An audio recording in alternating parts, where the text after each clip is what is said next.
Tout ce qui tourne doit comporter un cercle sur lequel se porte à la fois le poids de la roue et la friction de l'arbre.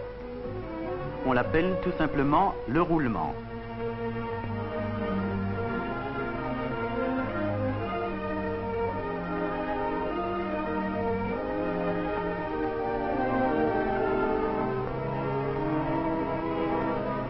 Il se trouve ici, à l'intérieur, et c'est là-dessus que la roue tourne. La première roue tournait, mais tout juste. Elle n'avait pas de roulement, un trou seulement, qui s'élargissait très vite à l'usage.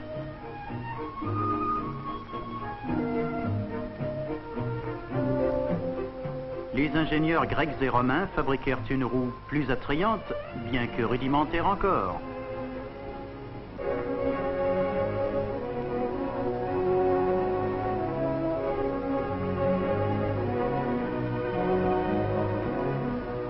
Les carrossiers firent de leur mieux pour tracer les plans d'un roulement qui durerait aussi longtemps que la roue.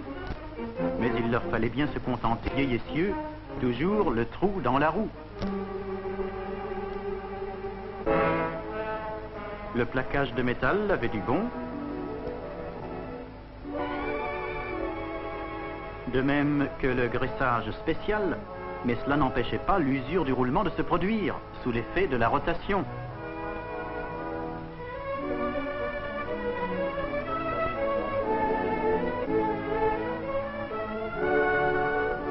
Voilà pourquoi, à l'époque des migrations vers l'ouest, les chariots couverts des pionniers calaient au milieu des prairies américaines. Usure du roulement. C'est aussi pourquoi les premières locomotives et les wagons de chemin de fer étaient constamment menacés d'échauffement au point de friction. La boîte de graissage ne constituait pas une protection suffisante. Jusqu'au début du siècle, l'usage de tout ce qui tourne fut compromis pour les mêmes raisons. Les machines étaient là, puissantes, aptes à fournir de l'énergie, mais paralysées par un détail, la friction. La friction, c'est la résistance que produit le contact de deux surfaces en mouvement. Les ingénieurs s'attachèrent à l'étude de la question du roulement.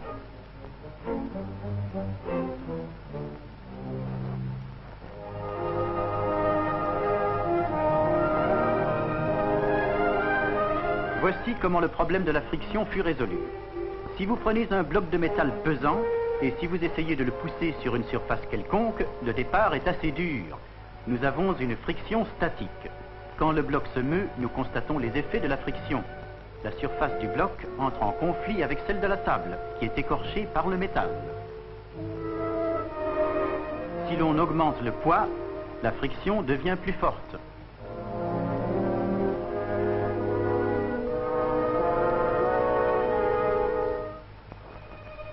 Il faut déployer plus d'énergie pour pousser le bloc et pour le faire glisser.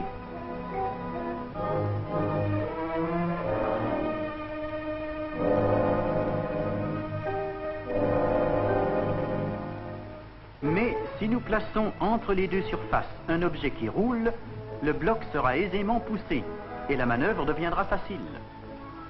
La résistance n'est presque plus sensible. La friction est éliminée. Elle est remplacée par un mouvement roulant.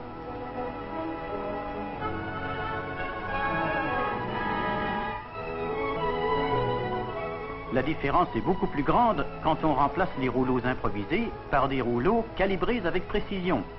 Il n'y a presque plus de résistance. Une plume suffit.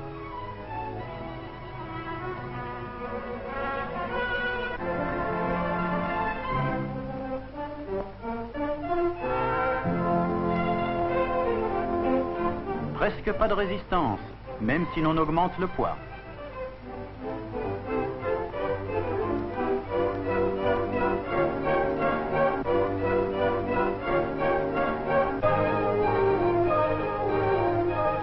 Il en est de même quand les éléments de support sont des billes de précision.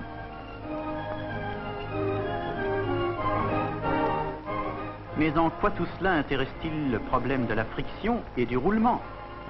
C'est ce que nous allons voir. Dès que les possibilités de ce principe furent déterminées, une nouvelle forme de roulement fut créée.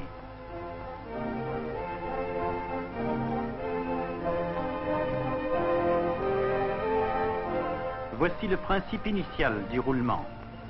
La friction en contact direct est remplacée par un mouvement roulant. Quelle que soit la forme adoptée par ce roulement, roulement à bille, roulement à rouleau, roulement conique,